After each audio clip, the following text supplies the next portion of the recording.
Hello, my name's Stephen Taylor. I am a professor of human resource management at University of Exeter. I'm also a CIPD moderator, so I'm one of the team that helps set the exams and moderate samples of the work.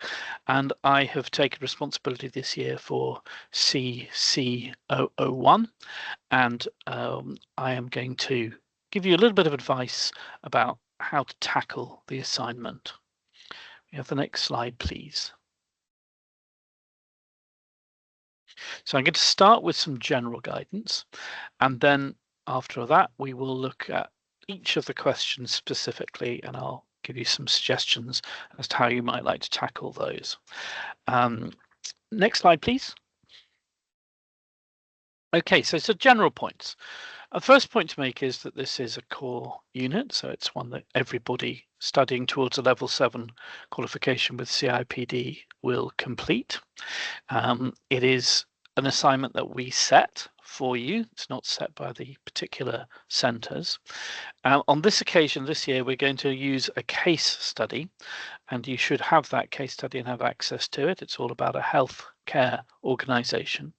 And there are 16 questions which are related to that case study and which contain, between them, they cover each of the assessment criteria for this module. So there are 4 learning outcomes, there are 16 assessment criteria, we have 16 questions, one related to each of the assessment criteria.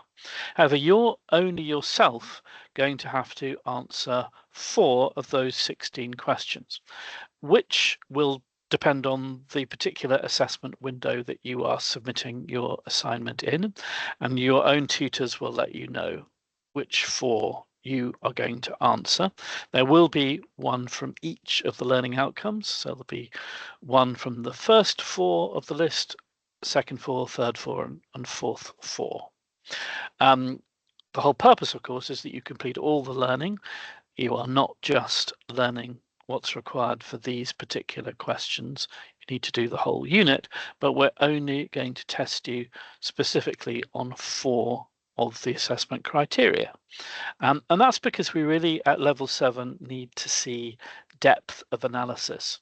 This isn't just about breadth of knowledge, it's also very much about your ability to think and develop your intellectual confidence and take a leading role, a thought leading role in your organization and in the profession generally.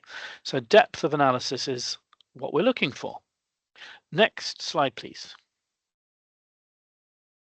Each of your 4 answers will be around 1,000 words. There are space, or there is the potential for a little bit more or a little bit less, but broadly speaking, we're looking for 1,000 words. You submit all 4 as a single document or PDF to your organization, to your center, and then a sample of those come to us for moderation. So we're looking for around 4,000 words in total, and we have a 10% margin, so you can go up to 4,400 if you want to, and that does exclude your references. So it's about understanding of the particular learning outcome, the particular assessment criteria, and really what we're looking for at level 7, and we always stress this, is that we are looking for a well-informed, credible, and authoritative answer. We want you to justify your argument. You're not just demonstrating what you know. At level 7, you need to go beyond that. You need to do things with what you know. And we want you to develop an argument, say what you think and why.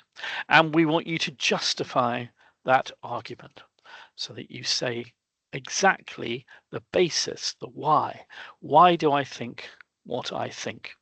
And you use examples, you use research findings, you use statistics, you use logic, you use whatever mechanism you want to justify the key points. So my general advice really is, when you're approaching this, to think in those terms. I am going to develop an original argument. That means I'm going to say what I think. and I'm going to justify that argument as persuasively as I can using all manner of different methods. So sometimes there will be statistics that can be used, particularly published statistics can be used. Sometimes you will find research findings published in really good quality journals, which you are able to draw on and use. Sometimes you will be able to use examples from all manner of organizations that you've discovered, found out about, read about. You can sometimes draw on personal experience too. There are all kinds of different ways that you can justify your argument, but it's not just about demonstrating you have a view, it's also about using your knowledge, using your understanding to justify that argument, make it authoritative. So you have 1,000 words to do that. It's quite short, it's quite specific. I would always suggest starting with a conclusion. Stay at the beginning. This is what I'm going to argue, and then take the reader, your tutor, through your argument point by point. You're only going to be able to make 3 or 4 points in 1,000 words and justify each of your key points. Next slide, please. These are some general expectations. So I've already mentioned the importance of developing an argument, and that's very much on this slide too. But it's also important that you demonstrate to us that you are an independent learner, that you have been able to track down the material that you're going to be using yourself. You're not just doing recommended very specific reading, but you're broader in terms of your information. You're looking for material yourself.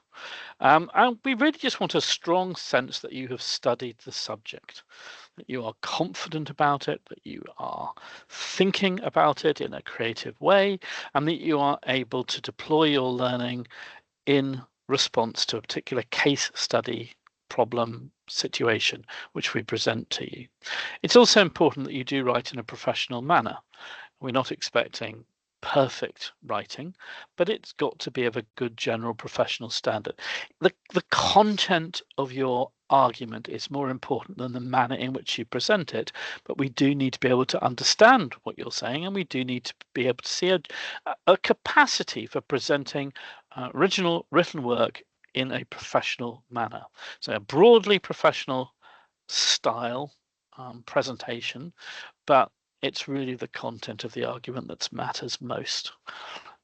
Are you writing authoritatively? Do you have a grasp of the situation, and can you justify the key points that you're making? That's what we're really looking for at level 7.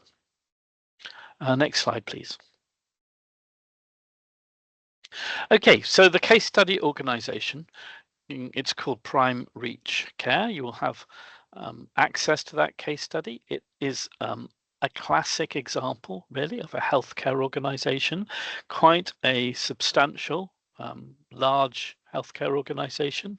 It employs a large number of people. It serves a very substantial population, and it has all the kind of challenges that such an organization currently is facing. It has high absence. It has a problem of skill shortages, particularly in specialist areas. It relies on the recruitment and retention of an international base of employees. So its labour market is international, at least as far as the clinical roles are concerned. We have quite high levels of staff dissatisfaction. We have problems of staff retention. We have problems of staff morale, and we have a variety of financial constraints. This is a public sector organization, and it is therefore faced with the need to control its costs all the time in the face of extra pressure, additional pressure of various kinds. It's extremely difficult. It's a complex organization. Okay? So when you are writing your assignments, your answers, please make sure that they focus on the organization that's in the case study. Do not write generic answers that are tangentially or hardly at all focused on the case study. This is very much about the case. So starting point is the case study. We don't want lots of descriptive material that applies to all organizations. We want you to use your knowledge and understanding and apply that to the circumstances of this particular case study organization. Now, if you are studying in the UK, you would consider this as a large, substantial National Health Service Trust organization, providing acute healthcare to a large population. If you are studying overseas, you can set your case study organization in your own country, thinking about the particular issues and pressures that your country faces, the particular government policies and so on. You'll find they're not that dissimilar around the world, but it is important that this is an organization which relies on public funding. It's not an entirely private sector profit-making organization or a voluntary sector organization. It does rely to a great extent on public funding, and that is an important part of the case study because that involves the environment. That's how we can discuss the context, the wider context in which HRM is being carried out. We have the next slide, please. Okay, so having made those general observations, I'm now going to talk you through each of the questions one by one, all 16. You'll only be needing to address 4 of these 16, but I'm going to give general suggestions and advice on all 16, and you may, even though you're only doing 4, find some of those points useful. So I would suggest listening to all 16, the commentary on all 16 questions. I also need to say before I start that I'm not going to be prescribing the correct answer. Level 7, there is no correct answer because what we're looking for above all is originality. We want to know what you think and why. So it's not a question, therefore, of there being some correct answer which you can establish, discover. I will give you some suggestions. I will give you some points which may be illustrative of the kinds of things you would include in an answer. Essentially say how I would, I guess, tackle some of these questions if I was doing them. But I'm not going to be prescriptive. I'm not going to say this is the answer because you just can't do that at level 7. So please take what I say as suggestions, not as prescriptions of how to answer these questions. Next slide, please. Okay, so we come to question 1. The first 4 questions relate to the first learning outcome in this module, which is all concerned with the longer term developments in the wider business environment and how those affect HR practice.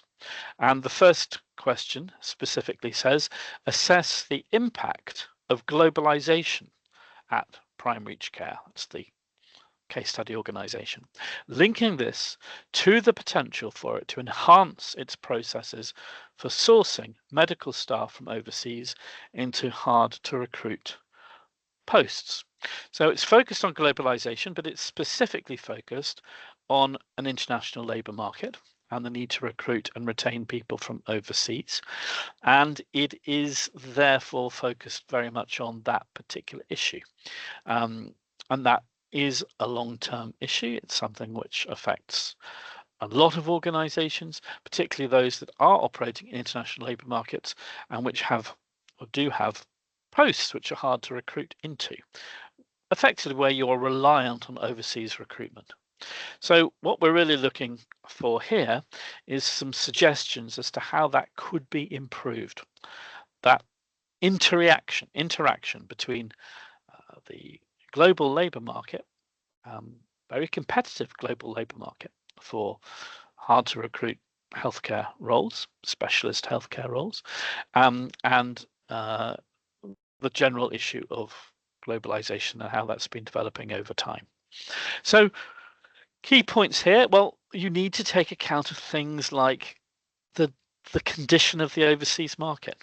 Where are the key competitors?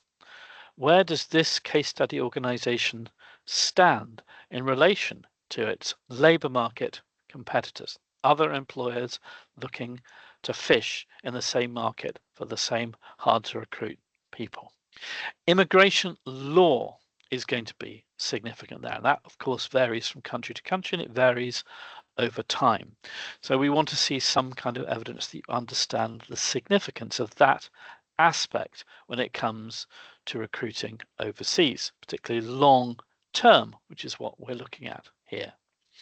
The other side to this really is about helping people to integrate into your organization and indeed the location in which they're going to be living. So it's about, guess, what you might call an enhanced induction, socialization process. How you look after people from overseas who arrive in your country to carry out a crucial role, a central role, an important role in a healthcare organization. Those are the main things that we're looking for here, because those are the things that we do poorly sometimes and which you can usually improve. There is normally, in most organizations, a lot of room for improvement in those kind of issues. Okay, so this is about recruitment and retention. It's about the context in which that happens, and it's about your response to the situation of hard to recruit people and the overseas labour market. We are looking for specific recommendations, and we want those to be thoughtful. We want them to be well referenced. Remember, use statistics, use examples, use research findings. So you're not just describing, you're not just summarizing your reading. You're saying what you think and why, and you are using the material that you've read, material you've collected to justify the arguments that you're making. We have the next slide, please. Okay, so question number 2.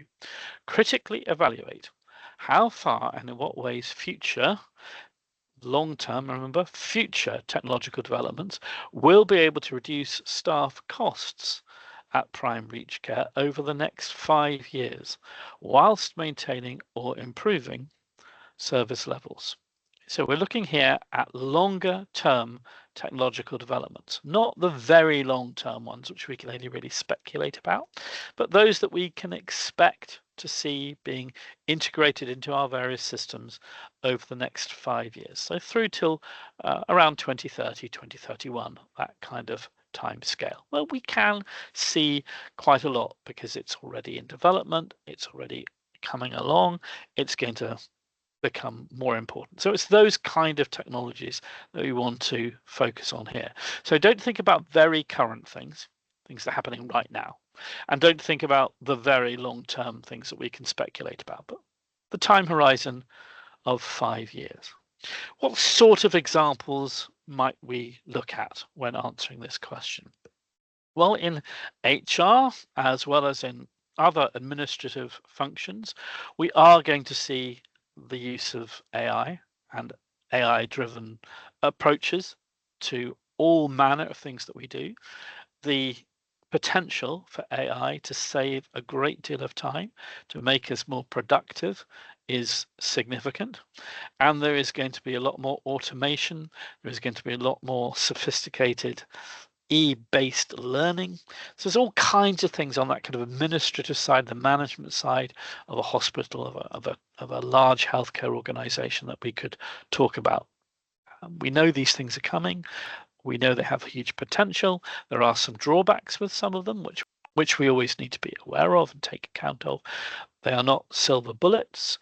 They're not going to simply replace every human being, but they do make us a lot more efficient. They save a huge amount of time, and there's going to be a lot of that over the next few years, and it will have a big, potentially positive impact in terms of the costs in a large healthcare organization. So there's that side to it. The other side to it really is the medical side. There are always coming on board new medical treatments, and these have costs associated with them, but they also have the potential, particularly when they're used in a preventative manner, to actually reduce costs. And we're going to see a lot of focus of that kind in healthcare systems around the world. There are two I've particularly mentioned on this slide because they're commonly written about, and you'll be able to access information about them. forecasts for their potential use and the sort of impact they may have. So one is personalized medicine. Now this is essentially designing drugs to meet the needs of your particular condition and your particular body. So rather than having an off-the-shelf medication prescribed to you, a medication will be manufactured to your personal needs and specifications. That's certainly something that's coming, which is written a lot about, and is something that the biotechnology permits us to do. And the other one, of course, is some of the novel treatments that are developing. The most prominent example at the moment are the weight loss drugs, which are very widely used, coming on stream. At the moment, they're all injections. I think very soon it will be a daily pill. They suppress appetite. People can lose a lot of weight pretty rapidly with these drugs, and their potential to reduce things like high blood pressure and all the healthcare problems that are associated with that, diabetes, other weight-related conditions, reducing people's demand for healthcare. So they could well actually, although they're quite costly, as they come down in price, seriously improve the health of a population while at the same time reducing costs of offering healthcare, and that's important. So these are the sort of things you might look at when answering that question. Again, I'm making suggestions. I'm not saying this is the answer, but those are some of the things that I might, if I was answering this question, look at.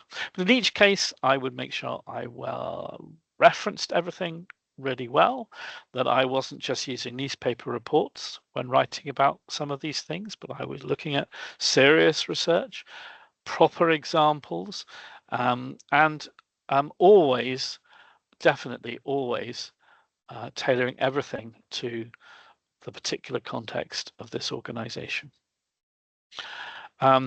Next slide, please. Question number 3.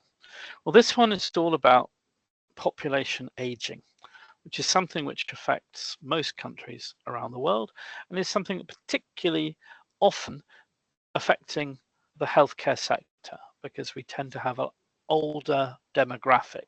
More older people tend to be in those kind of organizations than in some of the smaller companies and so on. It's kind of organization which will have large numbers of older people, and they will be retiring soon, and there are skill shortages. It's hard to recruit and retain people, all the things that we've been talking about so far. So this question is very much about that ongoing but increasingly important issue. How do you, if you are a healthcare organization of this kind, how do you recruit and retain older people? People who might be looking to retire, may have a choice about whether they're going to retire or not. And how do you keep them, maybe just for a little bit longer than they otherwise might have chosen to work? Now, there are a number of different things, and again, I'm going to make some suggestions to the kind of things you might look to. One of these is reviewing the employee value proposition that you offer to make sure that it does target, deal with, address the needs and preferences of older workers. What sort of things are people looking for if they are older? Flexible working is certainly one of those things. Phased retirement is certainly one of those things. Older people like to work on a part-time basis. They like to do some work, but not to be hugely overburdened, particularly if they are able to claim some kind of a pension while working. So they're looking to top up their income by working, and they have a lot of experience and they have a lot to offer. So you could think about flexible working and targeting a flexible working offer, developing a flexible working offer that targets the older employee. There is then also the issue of phased retirement. People like to phase their retirement. They don't like to be really, really busy, working very full time, huge amount of responsibility, and then suddenly nothing. That's not great psychologically. It's not something that goes well with people. So if you can offer phased retirement and do it really well, and personalize it and make it appropriate for each individual, you're going to be able to recruit and retain older people for longer. There's another mention on here, which is intergenerational dynamic. This is something that it's possible that if you're a younger person, you won't be quite so aware of, but there are big differences between the values, the communication styles, the preferences, the prejudices, and so on that older people have when compared to younger people. Now, I am now coming up to 60. Terrifying thought, but I am increasingly aware of this. Just in terms of media coverage, sort of the books that are getting published, the films that are being shown on Netflix, and so on. There is an alienation. It doesn't kind of meet my expectations. It doesn't. There's a jarring there, and it can be the communication style. There is potential for intergenerational conflict, and that is not great if you're looking to recruit and retain older people. So a need to address that so people understand one another, and that we don't just develop value systems, cultures which alienate older people. So things of that kind might be things you might like to look at. Benefits packages certainly as well. Make sure that the range of benefits you offer are appropriate for all different age groups, not just focused, for example, on the family-friendly, younger type benefits packages that we're familiar with. But there's another point, which is, again, all the research on this issue shows again and again, when you ask older people what would keep you working for longer when you have a choice about whether to retire or not, they say, treat me with respect. Okay? Give me autonomy. It's about basic good management, effective leadership, giving people interesting work to do. All the things that you would say would be good practice generally are especially important with older people, because if they're not happy, they can leave. Younger person, it's harder to leave if you're not happy because you have lack of alternatives. With older people, there is an alternative, namely retirement. So treating people well, treating people with respect, good HR management practice generally is particularly important when it comes to recruiting and retaining older people. Next question, please. Question number 4. So this is the last one on the long-term trends.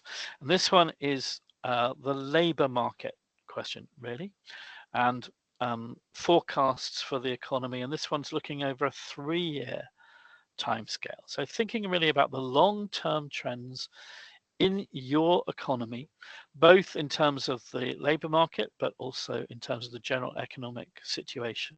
And again, there will be variations between countries. Some of the pressures are all the same. Some is going to be slightly different. But we are looking at a 3-year time horizon here. So tailor your answer to that horizon, and there's plenty of published information about economic forecasts over the next 3 years for all countries of the world. You'll find the large international organizations, the World Bank, the Monetary Fund, International Monetary Fund, and so they all produce forecasts of this kind, as well as the forecast that you'll find in your own country. So it's very easy to get that kind of information, and that should then be reflected in the assignment. We're likely, because this is a publicly funded organization, we are likely to have difficult times ahead. A lot of governments are in considerable debt, spending more than they are bringing in tax revenue. Economic growth is at best sluggish. Economic growth as measured by GDP per head has been falling for some time in many countries, including the UK. So we have a difficult economic horizon. And that is going to mean that in public sector organizations, publicly funded organizations, there's going to be a very considerable drive for increased efficiency, increased productivity, that at the same time as we want to enhance the healthcare that we provide. And that means it's the administrative functions, it's the back office functions, it's the management bureaucracy, which needs to be reformed. And that's where we're going to see very substantial increase of of technology in order to enhance efficiency, reduce costs, make us more productive. They will spare the clinical areas as much as they can so that any available funds goes into the frontline service provision. But all this is going to be happening at the same time as developments in the labour market. And there we do have skill shortages, as we've already been discussing in relation to the other questions. And we have seen in many countries, including the UK, industrial action, strikes, other forms of industrial action, quite adversarial industrial relations developing off the back of this situation. So those are the sort of things I would expect to be thought through for this. Thinking through the various different consequences, both the direct ones and the indirect ones arising from the current economic situation and the forecasts for the next 2 or 3 years. Those are the things to cover when answering this question. Next slide, please. Okay, so we're now moving on to learning outcome 2. So learning outcome 1, which the first 4 questions were all focused on, were longer term trends in the business environment, how they affect HR. The second learning outcome, that's the next 4 questions, focused on that business environment and how we respond to that business environment, but more about current developments, things that are happening now rather than the longer term trends. So question number 5, evaluate current developments in social media and the potential for primary care to make more strategic use of social media to enhance its reputation as an employer and attract new members of staff. So again, we're looking here at recruitment and retention. We're looking at the labour market reputation of this organisation. How do you build your reputation as an employer using social media? And there's a lot of material going on. Sorry, I'll just pause for a second. And there's a lot of information about this available. There's a lot written about employer branding and the development of messaging using social media, looking to enhance your reputation as an employer, to bring about all kinds of positive outcomes as a result of that.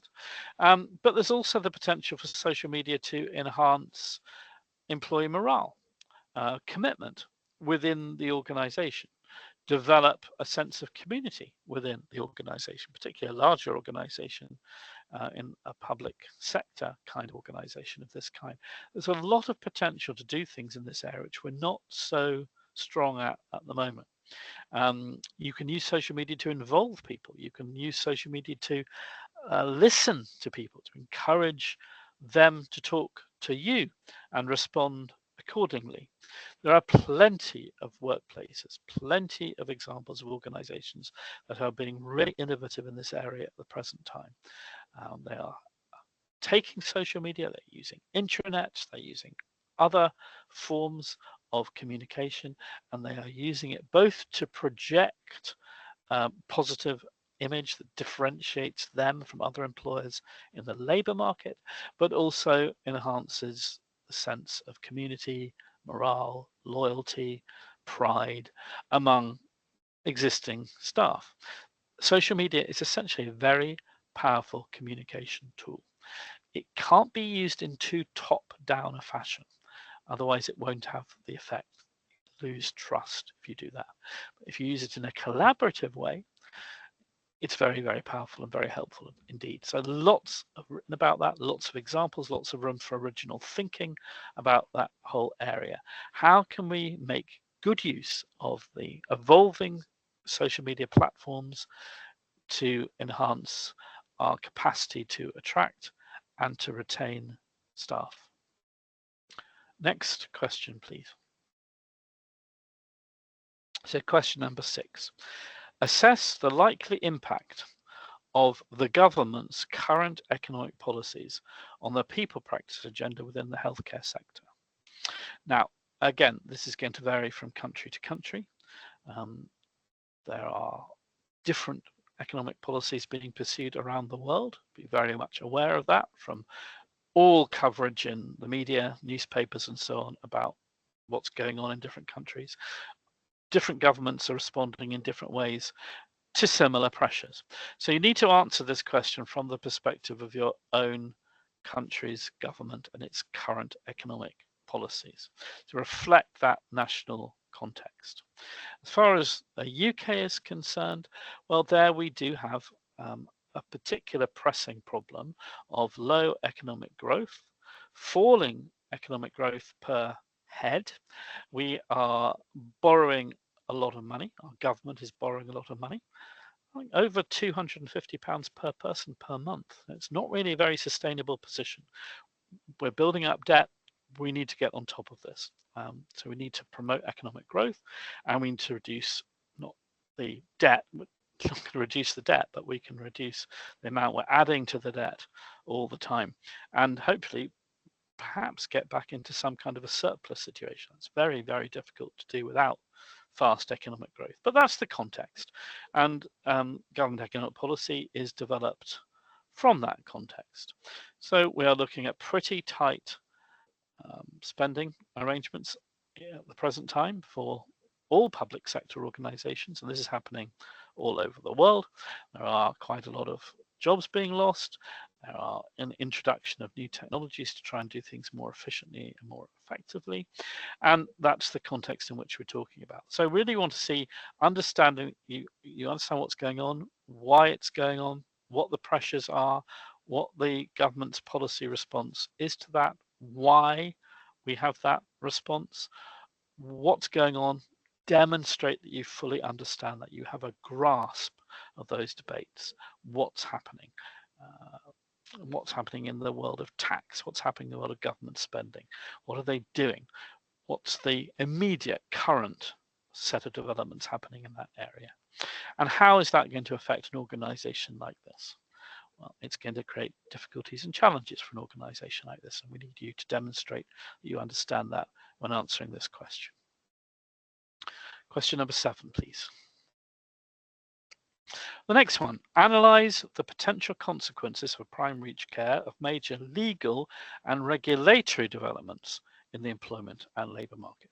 Again, we're looking here at current developments, and that will vary from country to country, and you really have to answer this question in respect of your own country and what's going on currently in terms of labour market regulation, employment law developments, things of that kind. But around the world, we see the same kind of trends developing.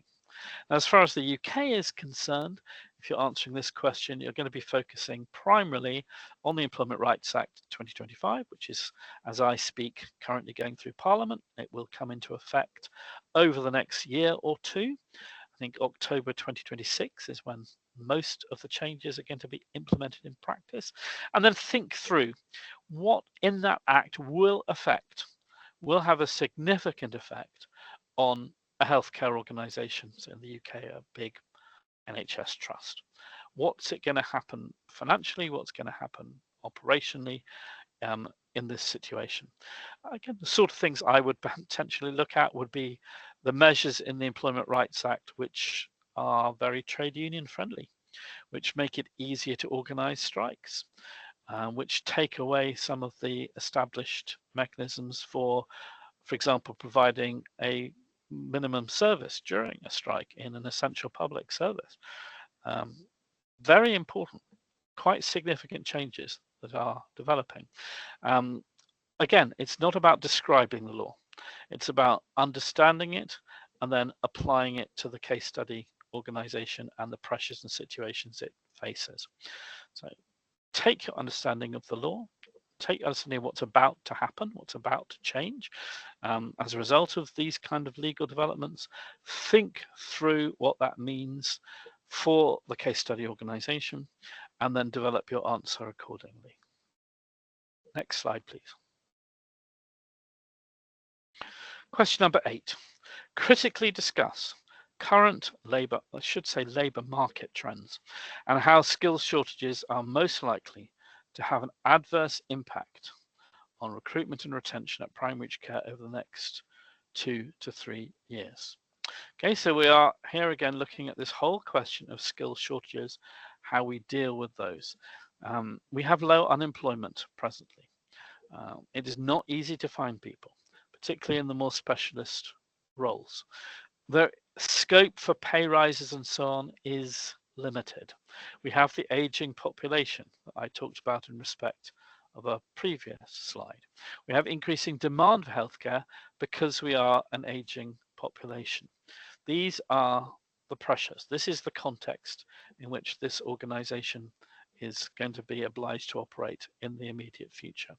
The aim here is to look for the next 2 or 3 years. So again, it's quite current. So we're not looking at the longer term situation for this one. We're looking at the current situation. So we're really asking you to think through what kind of things could we do now to improve our recruitment and retention, our attraction of staff and our retention of staff, given that we're faced with skill shortages. What sort of things can we do? So you're going to be looking at the way you recruit people, looking at your employer brand, looking at the employee value proposition that you offer. You're going to be looking at HRD and developing people. So maybe people who don't have the skills and experience you need, but who could be developed so that they do have those over the next 2 or 3 years. You're certainly going to be looking at reward systems. Are they effective at recruiting and retaining people? You're probably also going to look at the more technical things. How can you reorganize in order to reduce your reliance on particularly hard to recruit people? That's again a major part of skills shortage and addressing skills shortages, reducing the demand for people who are particularly difficult and hard to recruit. That can often be done. You just make sure that the hard to recruit people are spending as much of their time as possible doing what only they can do. And you bring in administrative support staff, lower cost to support them, who can take from them work which others could do, so that they are spending as much of their time as possible deploying their expertise. Those are the sort of things that I would expect to see here. Again, this is an international labour market on the whole, particularly for the more specialised and higher paid medical roles. And so you need to think in those terms. How do we go about addressing skills shortages? How do we go about recruiting and retaining international workforce? Those are the sort of things we would like to see reflected in answers to this question. Next slide, please. Okay, we're now moving on to learning outcome 3, which is all about change and flexibility, productivity, creativity, those kind of current developments. And question number 9 says, with reference to theories you have researched for a management training course at Primary Aged Care entitled Effectively Managing the People Aspects of Change, analyze the effective management and leadership of change in organizations. Okay, so this is one that we're specifically asking you to draw on the theory. There's a lot of theory that's been published in the field of change management over decades.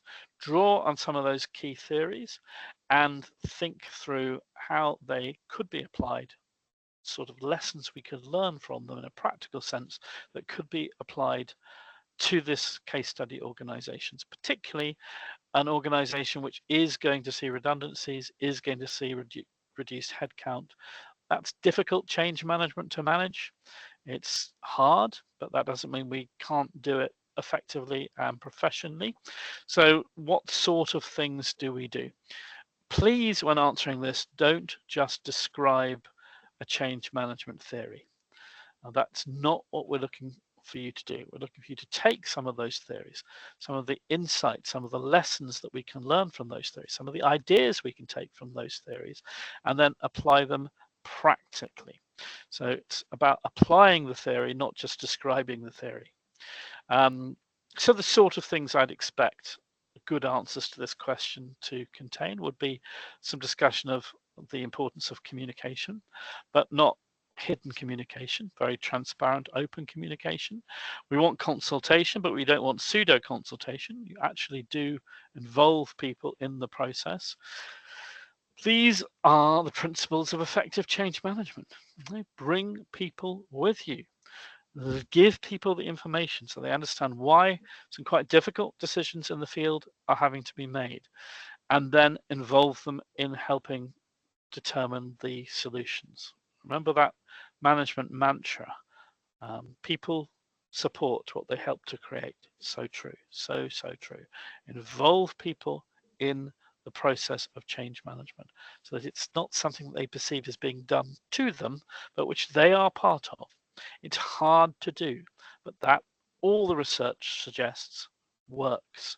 So there are lots of potential ways in which you can apply those theories, apply those theoretical contributions to this particular case study organization. Question number 10, please. So question 10. Examine how best to tackle resistance to cultural change at primary aged care, including making specific recommendations about this. The driver for this is the productivity improvement agenda, which primary aged care expects to become an increasingly prominent feature of its people management activity over the coming 3 years. So again, we're looking at a 3-year time horizon, and we are focusing particularly on cultural change and cultural change in the context of a whole range of productivity improvement developments. Now, therefore, when answering this, do think about cultural change rather than change generally. This one is about resistance, but it's about resistance specifically to cultural change. So that's change which is initiated, which looks to change the way people think. It's about hearts and minds. It's not about the structure of the organization. It's not about the new technology. It's about cultural expectations. It's very hard to change. Cultural norms in organizations are very sticky. They don't change easily. It's something you chip away at. It takes time. It's like turning a big oil tank around at sea. Something that has to be planned, it has to be done slowly over time. You can't culturally transform an organization overnight. So that is the context that we're talking about here. People will resist. The resistance will often be passive rather than overt, so they just won't comply. And that makes it very, very hard. So you need to think about effective leadership. You need to think about HRD interventions of various kinds. You certainly need to think about reward systems so that people feel that they are rewarded for bringing about the change. A lot of it, again, is about communication. A lot of it is about reinforcing the kind of behaviors you want to see through promotion, reward, and so on. But it's really about understanding this is something that is hard to do, that is incremental rather than transformative, and that people will be resistant to change. The thing that kind of works in your favor is where there is some sort of crisis situation. Not sure you could quite go that far with this case study organization, but it's facing a very, very challenging situation. And that will concentrate people's minds. It does help to facilitate faster cultural change. But again, it's how you communicate it, the skill with which it's communicated that makes the difference.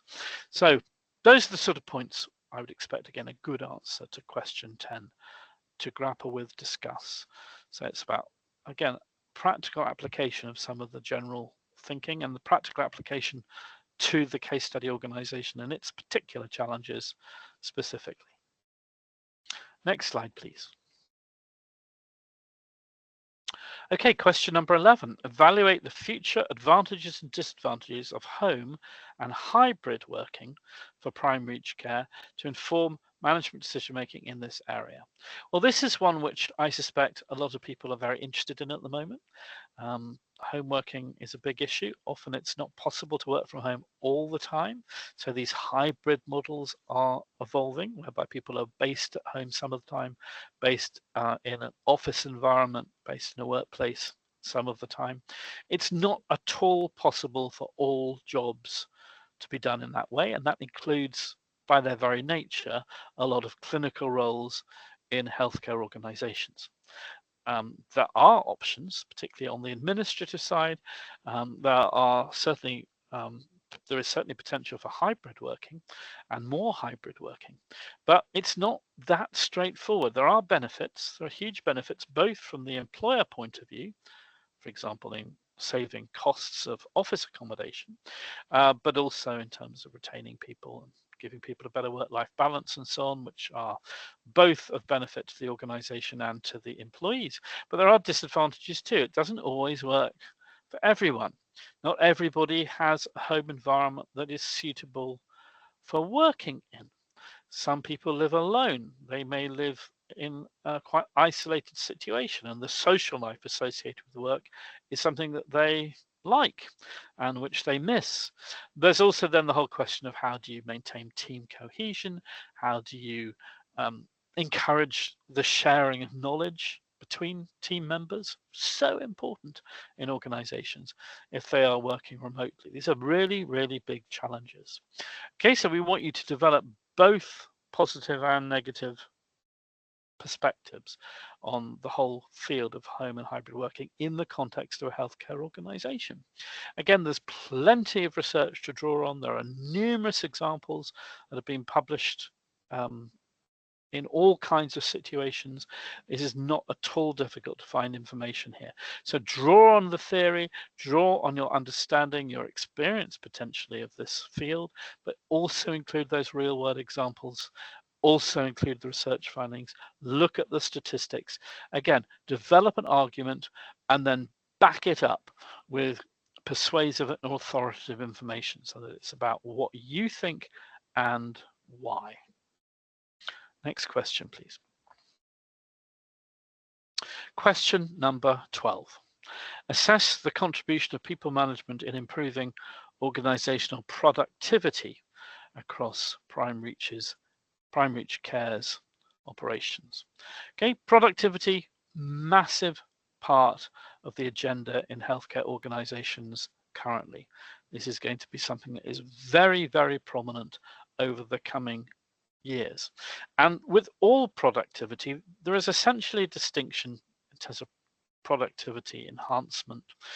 You can do it through a kind of a low road approach and a high road approach. Low road, it's all about cost cutting, it's about intensifying work, it's about de-skilling, it's essentially about getting more work for less pay or for the same pay out of your team. And that is going to create well-being issues. It's going to annoy people. It's going to make it harder to recruit and retain people.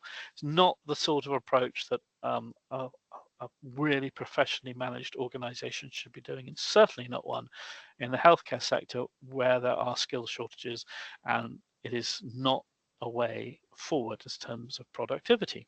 So you need to focus on the high road approaches. So putting this simply, and I'm putting this very crudely, it's basically fewer people paid more money. So you have a smaller team, but you pay them better, and you can do that through more efficient management of the workforce. So this is not about down skilling, it's about upskilling. It's about multi-skilling particularly, so that people can be more flexibly deployed around the organization, breaking down the silos, helping people into a situation where they can work across organizational boundaries and across teams. A lot can be achieved through the adoption of technologies. We've already discussed some of those, and that's going to enhance productivity. And generally what you're trying to do is make your workforce more efficient without creating greater work intensification, without reducing the skills that they use, but enhancing. It's essentially what we need to do. Okay, we also need to recognize the importance of things like well-being, the importance of things like employee engagement, not least reducing absence rates, which are a major cost and where very substantial progress can be made. There are very high absence rates in a lot of healthcare organizations. That can be addressed, and it can be dealt with. You need to improve the supervision that people offer, perhaps give people more autonomy, reduce the number of supervisors, reduce the amount of supervision, reduce the amount of bureaucracy that bedevils so many organizations of size. These are the sort of things that we're looking for. Again, take those general principles, come up with some practical suggestions for the sort of things you could do in this particular case study organization. Will raise productivity without reducing the quality of the working experience, and which will improve rather than reduce the quality of the healthcare being offered. It's a challenge. It's difficult, but there are ways forward, and that's what we want you to look at and suggest in answering this question. Next slide, please. Question number 13. Examine the ethics of proposed initiatives for the use of HR surveillance technologies at primary care, including those which keep a record of computer usage, both on site and at home, and wearables which track someone's location during their working day. So this is, again, something which is developing very quickly. It's part of the AI revolution. These kind of technologies are available and are potentially things that could be used in the context of a large healthcare organization. So the wearables, where you usually wear something around your neck or around your wrist, where the system tracks what you're doing and then produces reports, how fast people are working, how much people are working, how much slack time there is, that kind of thing. And then there's the whole question of the type of software that records and, again, through artificial intelligence, records what you're doing on your computer, how much time you're working, how much time you're not working, and so on. It's clumsy. It's not necessarily going to be accurate all the time, but we are moving to a situation where at least that is a possible way in which performance can be measured, can be tracked by organizations. It does happen in some private sector organizations. It could happen in a public sector organization of this kind. Now, there are all kinds of difficulties and problems, and some of those are ethical in nature. They relate to privacy. They relate to data protection. They relate to the whole question of accuracy when perhaps deciding things like performance appraisals on the basis of reports that have been generated in this way. And there are the whole question of stress that created by these sort of situations. It's not straightforward. There are ways of doing it well. There's quite a lot written about this. One way of thinking about it is that, well, people want to perform well.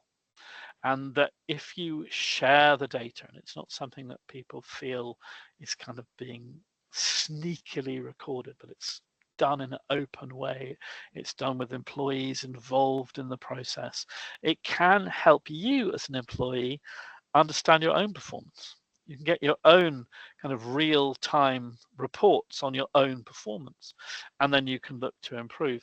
And again, if it's done in that way, with incentives rather than punishments and so on, it maybe has a little bit more to offer. You will find plenty of examples of tech use generally where there have been big problems, big ethical issues, big scandals. Again, I won't go through all of them. The one on this slide suggests the post office scandal would be a good one to look at. That's in the UK, big recent scandal that most people are pretty familiar with. Okay, so technology, technological solutions, technological surveillance can go wrong. And therefore, we want you to explore the ethics of this whole area in answering this question. Next slide, please. Okay, question number 14. Evaluate policy and practice aimed at improving employee well-being and making recommendations in respect to reducing the incidence of long-term ill health among staff at primary care, particularly for reasons related to mental health. Okay, so well-being, another very important contemporary issue in HR. And again, we're looking here really for you to take some of the general points, some of the theory, some of the broad research into the kind of things you can do to improve well-being, particularly mental health in organizations. And there are a variety of them, different types of things that can be done. A lot of them involve longer term initiatives, sort of things that you can get going on, but which will have an impact, a positive impact over time. I've given you some examples on this slide. So the importance of emotionally intelligent team leadership. Difficult again, a lot of managers are not so strong in these interpersonal areas. They're good at managing budgets and so on, but they're not great at enhancing well-being. They're not great at making people feel good. They're swift to criticize, slow to praise. So training in those kind of things. How do you go about managing a team in a manner which reduces rather than enhances their stress? A manner which improves their engagement.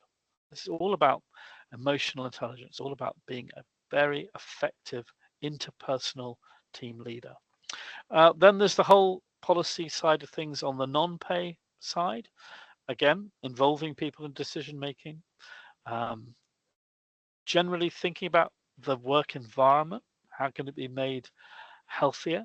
How can we schedule work in a smart way so that that enhances work-life balance, makes it easier for people, reduces the likelihood that they're going to have mental health issues and problems that are work related.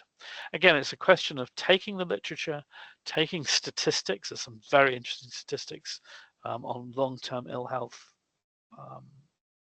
mental ill health particularly. Huge problem in the public sector. Take those robust sources of evidence, apply them to this particular case study organization when you're making your recommendations. Next slide, please. Question number 15.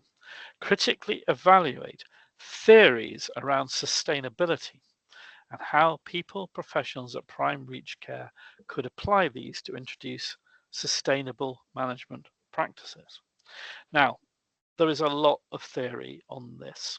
It's not always easy to apply general principles of sustainability, particularly environmental sustainability, to the field of HR, but there is some interesting work on this. It's not, again, difficult to access.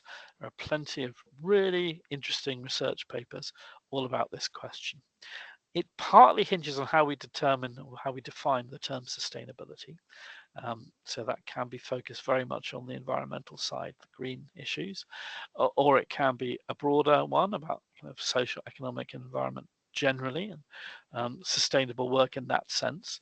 Either of those is fine. It's probably a good idea to set out at the start of your answer how you're going to define the term sustainability for the purposes of your answer to this question, but you define it in that way and then answer it in that way. There are lots of things you can do in this kind of large, complex organization, which enable you to manage your operations in a more sustainable way. So it's partly about things like energy efficiency. It's partly just about the amount of waste that's produced, pollution that's produced by large organizations of this kind. There's the whole question of commuting and people's carbon footprints. Trying to encourage people to walk to work, cycle to work, take public transport, these kind of issues. There's plenty of potential ways in which you can improve your record on CSR and sustainability while not having a negative impact on the actual provision of the services in the organization. Those are the kind of things that we'd expect to find in an answer to this question. Next slide, please. And question 16, which is the last one. Critically discuss current thinking on unconscious bias in respect of equality, diversity, and inclusion, with a view to making and justifying recommendations to Prime Reach Care leaders about appropriate management responses. So a major issue in the field of diversity, equality, and inclusion currently is this whole idea development of an understanding of unconscious bias and the tendency for organizations to respond to that by creating training sessions which often compulsory, which everybody has to go through on the whole question of unconscious bias. Now, sometimes these, and again there's a lot of research to show this, can actually have a negative rather than a positive effect. It all depends on how the issue is presented. If you tell people that you do have unconscious biases, whether you think you do or not, and you are therefore a racist, sexist, whatever person, even though you may not consider yourself to be so, you are therefore an oppressor, and you use this kind of language, which is not uncommon, you're going to create often hostility in people who you say that to. So it's about the manner in which you do it. You need to do it in a far, far more thoughtful and appropriate way. I personally just think explaining what unconscious bias is and its effect is all that you need to do to get people on side. It's all about the ways in which little small disadvantages add up to a big one over time. It may just be a tiny little thing, maybe something that knocks somebody's confidence because of unconscious bias, something people say which they don't mean to say, framed in a manner they don't mean to say it. Little things like this, and they add up, and they have a kind of impact over time, so that you get all the little things added together over time, creating a much bigger disadvantage for people.